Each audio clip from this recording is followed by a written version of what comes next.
Биометриялық маалыматтарды чоғылту мәселесі жөнінде кеңінірек айтып берсін деп, біз студияға мемлекеттік каттоо кызматынын төрайымынын орынбасары Дастан Доғоевті чакырдык.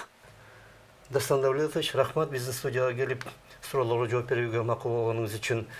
Кандай абалда азыр биометриялык маалыматтар чоғылту? Анткени бир топ нааразылыктар айтылып жатат. Кээ бир адамдар Конституциялык палатага арыз берген, анткени жарандардын укугу чектелип атат, жана мындай бир милдеттүү түрдө андай маалыматтарды берүүгө мажбурлап жатат деп.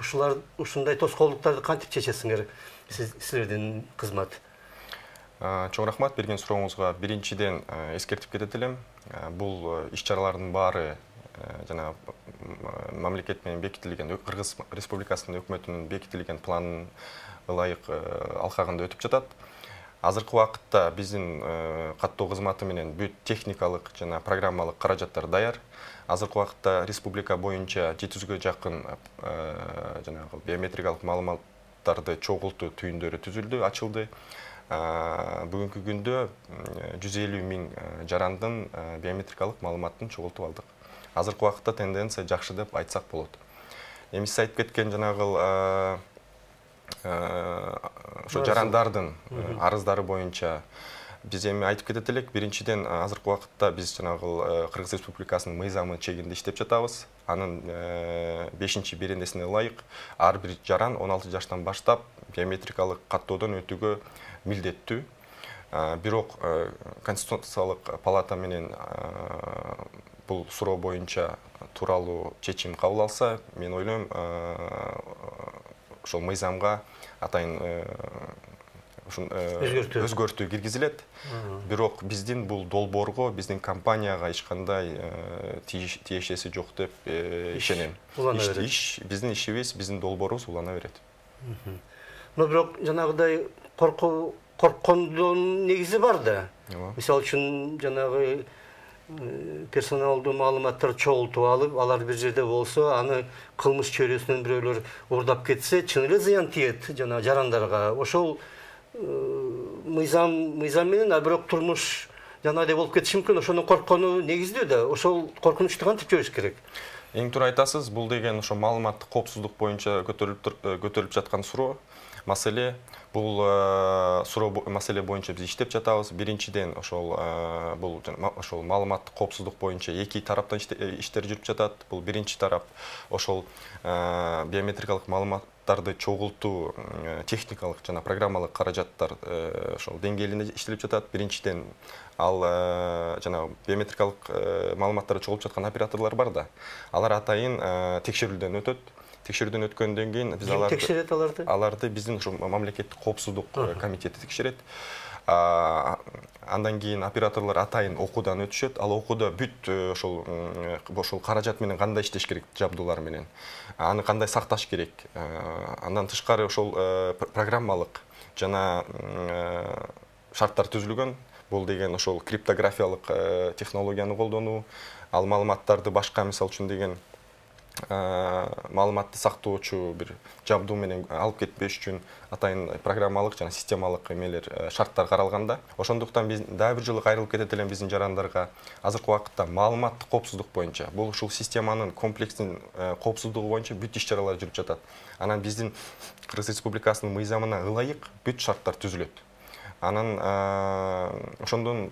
ушуга ылайык, ушунун негизинде мен айтып кетет элем, эч кандай азыркы вакытта коркунуч жок деп. Ал менин жеке өзүмө байланыштуу маалыматты мен эч кимге бербейм, мамлекетке дагы бербейм деген жарандар чыксалар эмне болот? Эми андай жарандар боюнча алардын жоопкерчилиги боюнча мыйзамда каралган жанагы биометрикалык каттоо боюнча. Бирок биздин каттоо кызматынын атынан кайрылып кетет элек, биз ошол жанагы ишеничтүү түзүү боюнча жарандарда. Что бул деген система туура шарттарда, туура бир кандай бир максатта колдонулат деген бир эме менен иштеп жатабыз да. Жалпы мына мөөнөт боюнча сурасак кандай? Бүт дүйнөдө мына 2001-жылдагы терактордон кийин башталган бул нерселер, биометриялык маалыматтарды чогултуп, ушундай паспорт чыгаруу деген 2005-2006 жылдарда алдыңкы өлкөлөр жасай баштаган паспортторду. Эмне үчүн Кыргызстан мынчалык бир 10 жылга жакын кечигип калды? Эми урматтуу Нарына Айпыч, мен да бир жыл айтып кетет элем, азыркы убакытта бул биометрикалык каттоо иши жүрүп жатат. Биометрикалык паспорт бул деген башка. Бул биздин ошо планыбыздын 3-чү блогу. Сиз туура айтып кеткендей, 2002 жылы 188 мамлекет чогулуп, жана Нави Арландык келишим түзүшкөн. Ал жерде биометрикалык технологияны эң негизги технология деп алар кабыл алганда, адамдын ошол өзүнүн инсандыгын жанагы идентификацияга туура келген так жана технология деп алар кабыл алышкан. Бизде эми ар кандай бир причиналар ылайык бул иштер жүргөн эмес, бирок азыркы убакытта эч кандай коркунуч жок. Бизде деген биз биометрикалык паспорттарды менен жарандарыбызда проблемалар бир кандай бир тоскоолдуктар болот деген. Азыркы убакытта техникалык ошо сапаттарын иштеп чыгуу боюнча иштеп жатабыз. Андан тышкары эми биздин пландарыбыз боюнча 2015 жылдын ичинде биз ошол бүтүргөнгө аракеттенип жатабыз. Шайлоо менен да байланыштуу да. Шайлоонун тизмелери мына 20 жылдан бери Кыргызстан канча шайлоочусу бар экен так биле албайт экен. Шайлоо менен да бул байланыштырылып атат. Шайлоочулардын тизмесин түзгөнгө дагы, шайлоону таза өткөргөнгө дагы көмөк болуш керек, туурабы?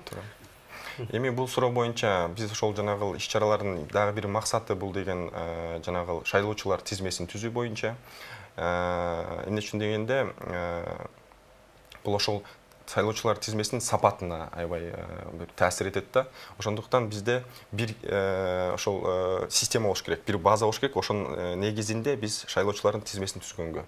Бул жанагы калктын бирдиктүү ошо реестрин түзгөндөн кийин анын бир компоненти бул биометрикалык базасы. Ошонун негизинде биз туура жана так шайлоочулардын тизмесин түзсөк болот деп ишенич бар да. Жетишесиңер шайлоого чейин? Эми азыркы убакытта биздин мен айтып кеткендей жанагы тенденциябыз жакшы. Азыркы убакытта ар бир күндө биз 30 миңден ашык жаранды каттоодон өткөзүп жатабыз.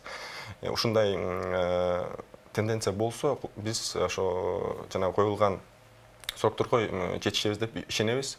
Ошондуктан бул шартты колдонуп, мен биздин жарандарга кайрылып кетет элем. Бул компанияга, бул биздин мамлекеттик долбоор. Ошонго активдүү түрүндө катыш берип, колдоп, болгон кеңештериңер, сунуштарыңар болсо, биз ачыкпыз. Бул үчүн атайын бизде деген интернет ресурсубуз да бар.